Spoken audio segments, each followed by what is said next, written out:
Hello and welcome to In the Kitchen with Mary Mac. Today's podcast is called French Toast Connection Revisited. That's because we're going to replay our French Toast episode from last year, which was recorded on Mother's Day and aired the week after.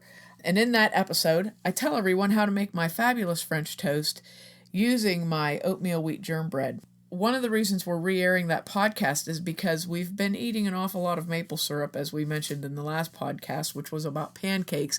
And I thought, hey, we might as well get it all out of the way. We'll throw the French toast in there too. We have a wonderful new partner in crime, which is Paul Family Farms. They tap maple trees in Potter County, Pennsylvania, cook that syrup down, and make their own pure Pennsylvania maple syrup, which is delicious, and I can't even tell you how much I've eaten lately. I know we've emptied 2 bottles of it in about the last month, and that's a lot of syrup. So I'm hoping it's really good for you, and I think it is. I'm going to say it is because I believe that maple syrup is really good for you. So you can grab some of that Paul's maple syrup on their website, paulfamilyfarms.com. They do ship all over the place, so you can order yourself some maple syrup. And in about the middle of the podcast, I say, if I had my ducks in a row, I'd have a web store. Well, guess what? I have my ducks in a row.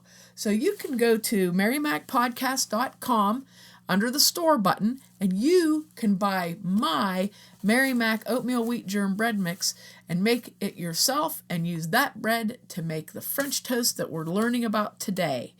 So go there, go to our website, check it out. Look at all the mixes we have available. We have everything that we do available up there. We have our podcast on marymacpodcast.com. We have all of our bread mixes. We have 8 bread mixes up there. We have all of our muffin mixes, all of our scone mixes, everything. Whatever you're looking for, it's up there. And if you have a bread machine, as I mentioned, we have 8 different bread mixes, 4 different rye mixes that will work in your bread machine or in a bowl, which is what they were designed for. So check us out. We also have recipe cards on there, really neat, that you can print out. And if you like a particular recipe, you can print the card out and have it and use it whenever you want to. So go and check us out. And I hope you like it because we put a lot of work into it, a lot of work into it. And then we redid the whole thing. So take a look at it. Get some of my oatmeal wheat germ bread mix and make some of my delicious French toast. Thanks a lot for listening. I hope you enjoyed this podcast from last May 2016.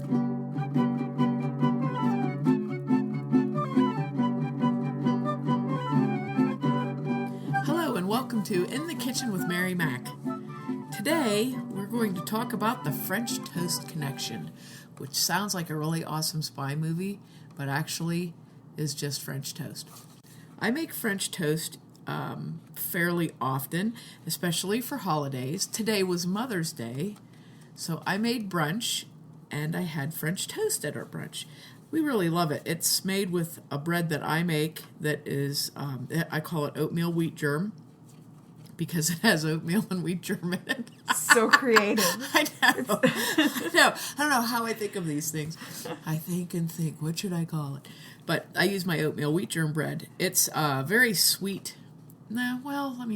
Because of the oatmeal in it, it gives it a sweet flavor, and it's very moist, but yet it's a grainy bread. So it's really a good hearty bread. It makes a very good French toast. I offer it in a bread mix. Someday, if I ever get my ducks in a row and have a web store and I'm selling bread mixes online, that would be a good idea, which hopefully will be soon. I can do it the minute you give me shipping info. Did you have to say that out loud on a podcast? I can edit it. Like it's my fault now. It's totally my fault. I'm the editor. I can take it out. You won't take it out. You leave it in there just to burn me. Maybe. Okay.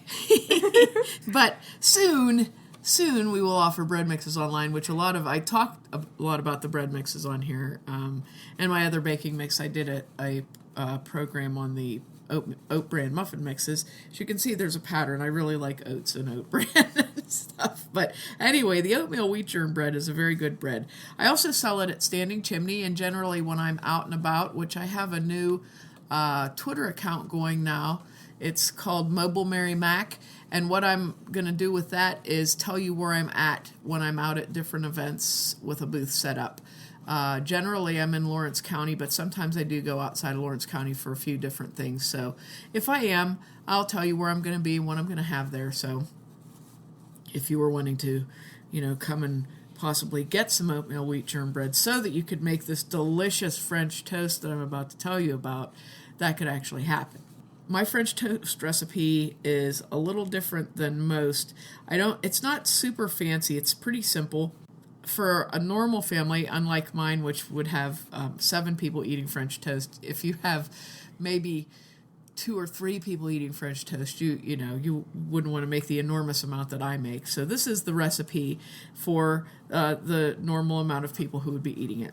2 eggs, beaten, half a cup of milk, a half teaspoon of vanilla, and a 1/4 teaspoon of cinnamon. And you mix that up, and that's going to be your French toast batter.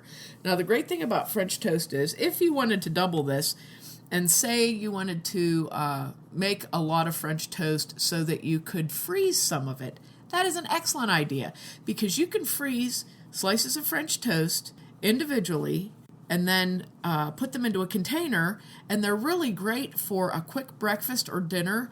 You just take them out and put them in your toaster or toaster oven, and it works really well. My kids do that very often.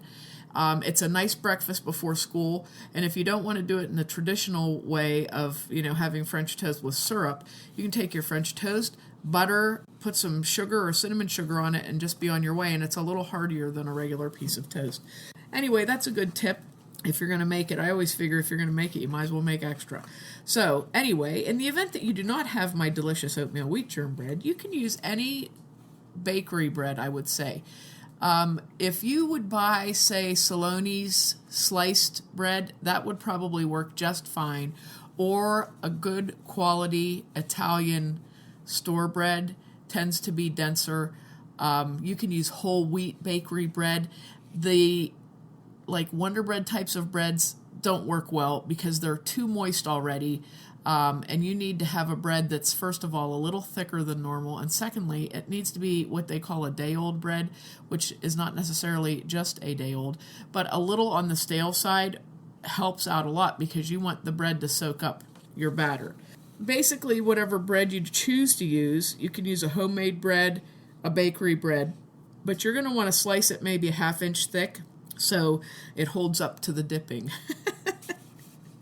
Okay, and when you cook it, you can cook it on a griddle or in a skillet. You want to have it on a medium heat, and I usually put butter in the skillet and melt it. You don't want your skillet to get real hot because your butter will burn, but put the butter in the skillet and use that for your non-stick coating stuff because it gives a good flavor to it as well. So you're going to dip your bread. Don't let it soak in the bowl. Just dip it. Put it in the skillet, brown on both sides, and serve it warm. And some great things you can serve on it is fresh fruit, strawberries. As you know from my previous podcasts, I really am liking strawberries these days. So fresh strawberries, prepared kind of like I had said for strawberry shortcake a few shows back. You're going to just take your strawberries and either slice them up thin or cut them up and then smash them. You can smash them or not smash them. But put just a little bit of sugar, not very much, just enough to draw some juice up. And then you can put that on your French toast with some whipped cream. Maple syrup is always delicious on French toast. Another thing that I like to do is just butter and either raw sugar or powdered sugar. It's really good. And here's a good thing also. If you're not familiar with fruit curds, fruit curd is delicious on French toast. And what it is, it's a fruit spread, generally citrus in nature, and it's a fruit spread that is made with butter, egg yolks, and sugar, and it's cooked and thickened. It kind of reminds you of lemon meringue pie filling texture, like that, and you can get it in a variety of flavors. Typically, it's lemon and lime. There's a company called Curdalicious that's from eastern Pennsylvania, very near to Lancaster, curdalicious.com. And they make several different flavors of curd. It's just like really good ingredients. Sugar, lemon juice, whole eggs, butter, and it's a good quality curd. But anyway, that's something you might want to try too. if you get really, really adventurous, you can go check out my Mary Mac Bakehouse Facebook page, where I have photographs and complete instructions on how to make lemon curd. It was sort of like a very long chemistry experiment that I took pictures of, and it was harder than I thought it was going to be, but it actually came out. It was very tasty stuff, but it took me several tries to get it right. It's an interesting thing to make. It's not hard to make. It's interesting. It's very interesting to make. It's not hard.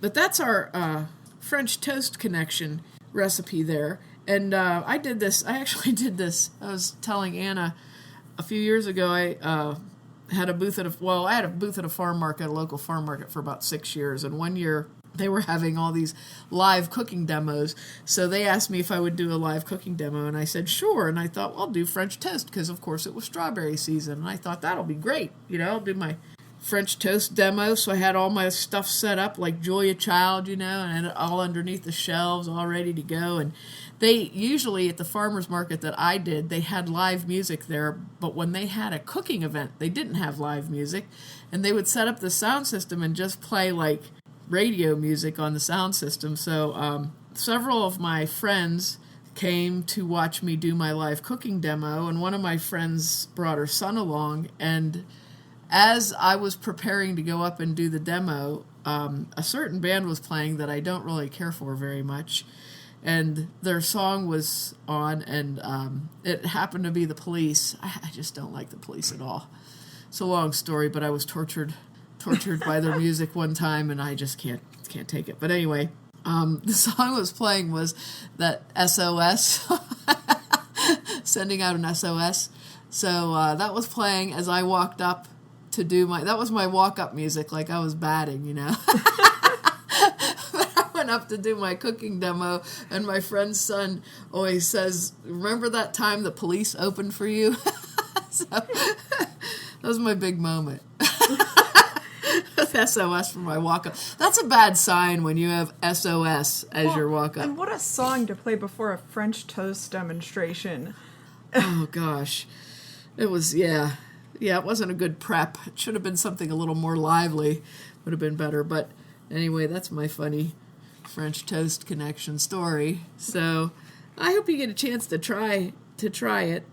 Try some of these recipes that I do. This is my thought for this podcast is I remember hearing old time radio cooking shows from tapes and stuff like that, and they did these cooking shows, and they would talk you through baking something, and like they were baking it too, so they would say, and look, we're taking the cake out of the oven, isn't it? And it's radio, so of course you can't see or smell it, but the person's acting like you can.